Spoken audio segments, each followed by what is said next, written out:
الحمد لله رب العالمين والصلاة والسلام على رسوله الكريم أما بعد فأعوذ بالله من الشيطان الرجيم بسم الله الرحمن الرحيم الذين هم على صلاتهم دائمون والذين في أموالهم حق معلوم للسائل والمحروم والذين يصدقون بيوم الدين والذين هم من عذاب ربهم مشفقون إن عذاب ربهم غير مأمون والذين هم لفروجهم حافظون إلا على أزواجهم أو ما ملكت أيمانهم فإنهم غير ملومين فمن ابتغى وراء ذلك فأولئك هم العادون والذين هم لأماناتهم وعهدهم راعون والذين هم بشهاداتهم قائمون والذين هم على صلاتهم يحافظون أولئك في جنات مکرمون۔ صدق اللہ العظیم۔ واجب الاحترام سامعین، السلام علیکم ورحمۃ اللہ وبرکاتہ۔ سورہ المعارج کی 22 سے لے کے 35 نمبر آیات تک تلاوت کرنے کی سعادت حاصل ہوئی ہے۔ ان آیات کا ترجمہ یوں ہے: بجز ان نمازیوں کے جو اپنی نماز پر پابندی کرتے ہیں اور وہ جن کے مالوں میں مقررہ حق ہے سائل کے لیے اور محروم کے لیے، اور جو تصدیق کرتے ہیں روزے جزا کی، اور وہ جو اپنے رب کے عذاب سے ہمیشہ ڈرنے والے ہیں، بے شک ان کے رب کا عذاب نہ ڈر ہونے کی چیز نہیں۔ اور وہ لوگ جو اپنی شرم گاہوں کی حفاظت کرنے والے ہیں بجز اپنے بیویوں کے یا اپنی کنیزوں کے، تو ان پر کوئی ملامت نہیں۔ البتہ جو خواہش کریں گے ان کے علاوہ تو وہی لوگ حد سے بڑھنے والے ہیں، اور وہ جو اپنی امانتوں اور عہد و پیمان کی پاسداری کرتے ہیں، اور جو لوگ اپنی گواہیوں پر قائم رہنے والے ہیں، اور جو لوگ اپنی نمازوں کی حفاظت کرتے ہیں، یہی لوگ مکرم و محترم ہوں گے جنتوں میں۔ اللہ کا قول سچا ہے جو بڑی ہی عظمت والا ہے۔ عزیزان گرامی قدر، ان آیات میں اس تبدیلی کا ذکر کیا گیا ہے جو انسان کی تخلیقی کمزوریوں جو پیچھے 2 حصوں میں بیان کی گئی ہیں کہ حرص، لالچ، طمع اور بزدلی اور کنجوسی، ان کا کلا کما ہو جاتا ہے۔ ایسا نظام عبادات ہے، ان سے یہ آہستہ آہستہ خصلتیں ختم ہو جاتی ہیں۔ ہماری بدقسمتی ہو کہ آج کا مسلمان اس بابرکت پروگرام کو اپنے لیے ناقابل برداشت بوجھ، ایک ناروا پابندی اور ایک غیر دلچسپ مصروفیت جانتا ہے، گردانتا ہے۔ اسی وجہ سے وہ فطری کمزوریاں آج ہم میں عود کر آ گئی ہیں، اور بڑی قوت سے انہوں نے ہمارے قلب و نظر پر اپنا قبضہ جما لیا ہے۔ نتیجتاً چند لوگوں کو چھوڑ کے لالچی لوگ ہو گئے ہیں، بزدل ہو گئے ہیں، کنجوس ہو چکے ہیں، الا ماشاء اللہ، سوائے چند میجورٹی کا یہ حال ہے۔ اب آئیے اس نظام عمل کا مطالعہ کرتے ہیں، پڑھتے ہیں، سمجھتے ہیں جو ہمارے خالق و مالک نے ان آیات میں ہمیں عطا فرمایا ہے۔ چنانچہ 22 سے 23 نمبر آیات میں بیان کیا گیا ہے کہ ان کمزوریوں سے وہ لوگ نجات پا جاتے ہیں جو نماز ادا کرتے ہیں۔ نماز کی اہمیت دیکھیں، اور نماز ادا کرتے وقت صمیم قلب سے رب کی یاد میں محو ہو جاتے ہیں۔ دائیں بائیں ان کی نظر نہیں اٹھتی، ادھر ادھر خارشیں نہیں شروع کر دیتے، کبھی ادھر دیکھ، کبھی ادھر دیکھ، کبھی داڑھی صحیح کر، کبھی کپڑے صحیح کر، نہ۔ سجدے کی جگہ پہ نظر ان کی جمی ہوتی ہے، اس کیفیت میں وہ ڈوبے رہتے ہیں، وہ اپنے رب کے حضور حاضر ہیں اور کھڑے ہیں یا بیٹھے ہیں، قاعدے میں جیسے بھی ہیں۔ ان کی حرکات و سکنات بلکہ دل کے احساسات کو بھی وہ رب العالمین دیکھ رہا ہے۔ اس سے مراد کیا ہے؟ اذ المراد من الدوام، یعنی دائمون کا مطلب کیا ہے کہ دوام الحضور، ابو الخیر رحمۃ اللہ علیہ فرماتے ہیں کہ ہم نے ابو الخیر رضی اللہ تعالیٰ عنہ فرماتے ہیں کہ ہم نے عقبہ بن عامر رضی اللہ تعالیٰ عنہ سے دریافت کیا کہ کیا اس آیت میں دائمون کا معنی پابندی سے نماز ادا کرنا ہے؟ انہوں نے کہا یہ معنی نہیں، بلکہ اس کا مطلب کسی کی طرف التفات نہ کرنا ہے۔ آج کل ہم پابندی سے تو ادا کرتے ہیں، لیکن یہ دائمون میں نہیں آتے نا، ادھر خیال ادھر خیال، دنیا کے صاحب، کبھی داڑھی کو صحیح کر، کبھی کپڑے صحیح کر، کبھی خارش کر، کبھی کیا کر، بس دیکھ سکتے ہیں آپ مساجد میں یا کہیں بھی آپ نماز پڑھتے ہوئے۔ نمازی کو چاہیے کہ اپنی نگاہ اپنی سجدہ گاہ پر مرکوز رکھے۔ حضور صلی اللہ علیہ وآلہ وسلم نے حضرت انس سے فرمایا، یا انس اجعل بصرک حیث تسجد، کہ انس، آپ سب نے فرمایا نا، اپنی نگاہ اس جگہ پر رکھو جہاں تم سجدہ کرتے ہو۔ اسی کا مطلب دائمون ہے، الذین هم علی صلاتہم دائمون، یہ دائمون کا مطلب ہے۔ علماء خیر فرماتے ہیں کہ نظر کو اپنی سجدہ کی جگہ پر مرکوز رکھے، وہیں رکھے۔ اس سے کیا ہوتا ہے؟ حضور قلب حاصل ہوتا ہے اور خطرات سے نجات ملتی ہے۔ نمازی پڑھ کے بھی ڈرتے رہتے ہیں کرونا سے، نماز پڑھ کے بھی۔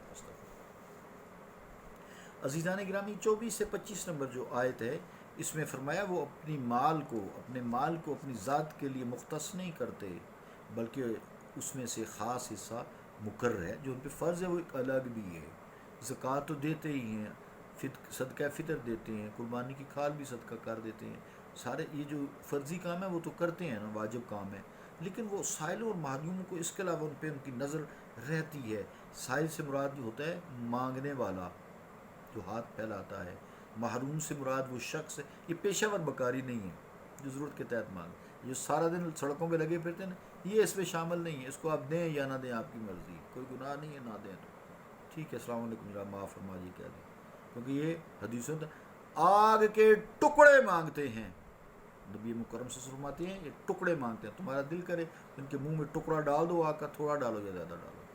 یہ بکاری، پروفیشنل بکاری، اب آج کل تو بڑے سوفسٹیکیٹڈ بکاری بھی ہیں نا، بینروں سے بینر لگا کے مانگتے ہیں، رسیدیں چھپوا کے مانگتے ہیں، افسوس کی بات ہے۔ ایک بکاری وہ بھی ہیں اور ایک وہ بکاری جو گاڑیوں وغیرہ میں پھرتے رہتے ہیں۔ پہچان رکھیں، نظر ایسی اللہ تعالیٰ عطا فرمائے نا، یہ نظر سے پردے اترے نا غفلت کے، پھر ہی مزہ آتا ہے۔ بہرحال محروم سے مراد وہ شخص ہے جو از حد ضرورت مند ہونے کے باوجود کسی سے مانگ نہیں سکتا، اس کا نفس اجازت نہیں دیتا، کسی کے سامنے ہاتھ پھیلانا، دراز کرنا وہ اپنے لیے بے عزتی خیال کرتا ہے، اس پہ بھی یہ نظر رکھتے ہیں۔ اس لیے کہا ہے نا للسائل والمحروم، آیت نمبر 25 میں، یعنی ان لوگوں کی تلاش، ایسے لوگوں کی تلاش رہتی ہے، تلاش کرتے رہتے ہیں لوگوں کو، دن رات اندھیروں میں ان کے گھر جاتے ہیں، ان لوگوں کی نگاہوں سے چھپ چھپ کر ان کی امداد کرتے ہیں۔ بحمد اللہ تعالیٰ میں ایسے لوگوں کو جانتا ہوں، ایسے لوگ ہیں، اب بھی ہیں، لیکن کم رہ گئے۔ اب تو یہی لوگ رہ گئے، سم تھنگ مور تو لیا کچھ اور۔ آج گفتگو سخت ہے، ذرا چلے کوئی نہیں، یہ خطیبانہ انداز بھی ہوتا ہے، لیکن میں اس کو زیادہ پسند نہیں کرتا، بات جو دل میں اتر جائے وہی بات اچھی تھی، آہستہ آہستہ، لیکن کیا کریں بعض مضمون ایسے ہوتے ہیں۔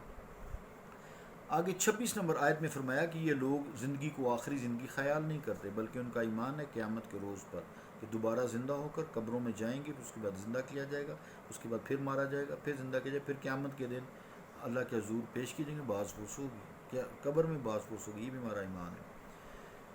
پھر فرمایا آگے 27 نمبر آیت میں کہ جب وہ نیکیاں کرتے ہیں تو اس پہ ریاکاری نہیں کرتے، ناز نہیں کرتے، ہاں اندر ایک خوشی ضرور ہوتی ہے، یہ گواہ میں بھی ذاتی طور سے بہت سارے کیونکہ محسوس کیا ہے نا، خوشی ہوتی ہے نیکی کے کاموں کی، ڈھونڈ ڈھونڈ کے نیکی کام تلاش کرتے ہیں نا، ہر وقت اپنی کوتاہیوں کا پھر احساس کرتے ہیں، یا اللہ یہ تیری بارگاہ میں تھوڑا خرچ ہوا، یہ نیکی تھوڑی ہے، اور توفیق دے، کیونکہ اور خوشی ہوگی۔ تو رب کی ناراضگی سے بھی لرزاں رہتے ہیں کہ رب ہی ناراض نہ ہو جائے اس ریاکاری سے یا ایسے کسی میرے کام سے۔ رب سے ڈرتے ہیں، دنیا سے نہیں ڈرتے، کرونا سے بھی نہیں ڈرتے۔ یہ چھوٹا سا جراثیم ہے جو ہمیں نظر بھی نہیں آتا، الیکٹران مائکروسکوپ میں نظر آتا ہے، صرف چھوٹا، دنیا کا سب سے چھوٹا جانور ہے یہ وائرس، یہ کوئی بھی وائرس ہو، تو اس سے بھی نہیں ڈرتے۔ دشمن تو بڑی بات ہے، یہ چھپ چھپ کے حملہ کرتے ہیں جیسے کورونا کرتے ہیں، کسی سے نہیں ڈرتے، سوائے اللہ تعالیٰ کہ وہ کسی سے نہیں ڈرتے۔ آگے 28 نمبر آیت میں فرمایا کہ وہ جانتے ہیں کہ ان کے رب کے ہاں انہیں جواب دہی کے لیے کھڑا ہونا پڑے گا، اور کوئی عذاب، کوئی چیز، کوئی کرونا رب کے علاوہ دور نہیں کر سکتا۔ غیر معمون کا ایک معنی یہ بھی کیا گیا ہے 28 نمبر آیت میں جو ہے کہ ای لا ینبغی لأحد ان یامن عذابہ عز وجل، یعنی وہ کہتے ہیں نیکوکار بن جائیں اور وہ اپنے آپ کو اپنے رب کے عذاب سے امن میں نہیں پاتے، بلکہ اس کی بے نیازی سے ہر وقت ڈرتے رہتے ہیں۔ اللہ صمد، اللہ بے نیاز۔ 29 اور 31 نمبر آیت میں فرمایا گیا کہ جو اپنے دامن عفت پر داغ نہیں پڑنے دیتے، اپنے گوہر عصمت کی پوری طرح حفاظت کرتے ہیں، اپنے جوڑے یعنی بیوی ہے تو خامن تک محدود رہتی ہے، خامن ہے تو بیوی تک محدود رہتا ہے، یا مرد کے لیے لونڈیاں ہیں پھر لونڈیوں کے لیے وہی مرد ہے، وہ ایک الگ بات ہے، ایک الگ ٹاپک بھی ہے، وہ جہاد میں آتی ہیں، ان کے حقوق بھی الگ ہوتے ہیں۔ تو فرمایا پھر آگے آیت نمبر 31 فَمَنِ ابْتَغَىٰ وَرَاءَ ذَٰلِكَ فَأُولَٰئِكَ هُمُ الْعَادُونَ، جو اپنی بیوی کے علاوہ یا لونڈی کے علاوہ کہیں اور جائے، یا بیوی اس طرح خامد کے علاوہ جائے تو وہ حد سے بڑھنے والے ہیں، وہ یعنی مراد یہ بدکار نہیں ہوتے، زانی نہیں ہوتے، یہ بات صحیح مطلب سمجھ آئے گی آپ کو۔ اور 32 آیت میں فرمایا ہے کہ جو امانتیں ان کے سپرد کی جاتی ہیں ان کے میں خیانت نہیں کرتے۔ امانتوں سے مراد یہاں ہر قسم کی امانتیں ہیں، ہمارے اعضاء، ہمارے ہوش، ہمارے حواس، ہماری عقل اور ہماری زندگی، سب اللہ تعالیٰ کی امانتیں ہیں، اس کی بھی وہ حفاظت کرتے ہیں، ان کو اس کے حکم کے مطابق صرف کرتے ہیں، خیانت نہیں کرتے۔ آنکھ اگر امانت ہے تو بے جا استعمال نہیں کرتے، بدکاری کے لیے یا نظر بازی کے لیے خرچ نہیں کرتے، اس کی نافرمانی میں خرچ نہیں کرتے، بددیانتی نہیں کرتے، ورنہ خیانت ہو جائے گی۔ اگر حکومت نے کوئی ذمہ داری سونپی ہے تو اس کی ذمہ داری کو اپنی پوری صلاحیتوں کے مطابق انجام دینا بھی ان کا فرض میں داخل ہے۔ اگر کوئی ایسا نہیں کرے گا تو وہ خائن ہوگا، خیانت کرے گا۔ اسی طرح اگر کسی نے کوئی زیور سامان ان کے لیے بطور امانت رکھا دیے، اس کو ہو بہو اسی طرح واپس کرتے ہیں، خیانت نہیں کرتے۔ سب چیزیں اس میں خائن میں یا بددیانتی میں داخل ہیں، چاہے وہ حقوق اللہ ہوں، چاہے وہ حقوق العباد ہوں۔ عزیزان گرامی قدر، پھر 33 نمبر آیت میں فرمایا کہ گواہی جب وہ دیتے ہیں تو ان کی ذمہ جو گواہیاں ہوتی ہیں پکی سچی گواہی دیتے ہیں، اس پہ کھڑے ہو جاتے ہیں، انہیں کسی کا خوف، لالچ، طمع، کسی کی ملامت کرنے والے کی ملامت سچی گواہی دینے سے باز نہیں رکھ سکتی۔ اور پھر 34 نمبر آیت میں فرمایا جو لوگ پابندی سے نماز پڑھتے ہیں، قضا نہیں کرتے، بے وقت نہیں پڑھتے۔ اب یہاں جو یحافظون سے یہ مراد ہے، دائمون کا مطلب ہے سجدے پہ نگاہ رکھتے ہیں، شروع وہیں سے ہوا تھا۔ تو عزیزان گرامی قدر ٹائم بھی ہوا، تو بہرحال جو لوگ ان خوبیوں سے آراستہ پیراستہ ہیں، ان میں فطری کمزوریاں، حرص، لالچ، طمع، بزدلی اور کنجوسی ختم ہو جاتی ہے، ان کا وجود سب کے لیے باعث رحمت و برکت بن جاتا ہے۔ انہیں خصال حمیدہ کے باعث وہ جنت میں داخل ہوں گے اور وہاں ان کو بڑی عزت اور قدر کی نگاہ سے دیکھا جائے گا۔ صلی اللہ تعالیٰ علی رسول خیر خلقہ محمد وعلی آلہ وصحبہ اجمعین برحمتک یا ارحم